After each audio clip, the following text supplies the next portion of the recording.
کامل ساخت زبان دری رو میفهمیم. پیاده، یا پا یا دا به شکل اولیه. 1500 سال پیش حول و حوش وقتی معاملات جاده ابریشم که نقش بزرگی در حیات بشری دنیا داشته، این ارتباطات سبب شکلگیری این زبان از بدن ترکی شد.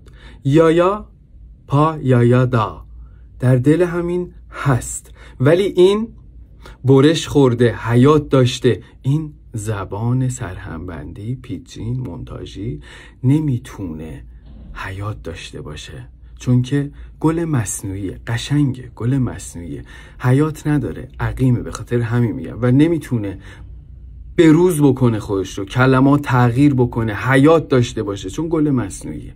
ولی یا کوچیک شده به حرکت کلمه یا در چند هزار سال امپراتوری های ترک میرسیم به یادا.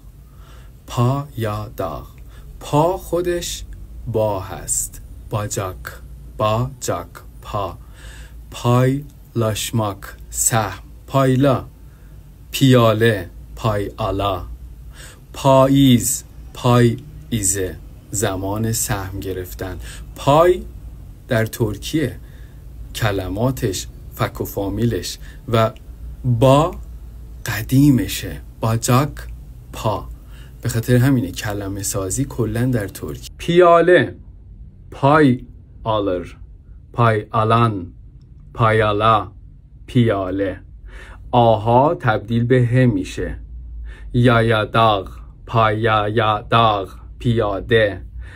دلما، دلمه، تاخچا، تاخچه. همه اینها یک اصل شده در ساخته دری. حالا پای آلان، پای سهم، پایلاشماک، پایلا، منم پایلاش، پایلاشماک و همه فک و فامیلش در ترکیه اساسش از پا، با، باجاک داریم. گفتیم که پا هم یک بخشه.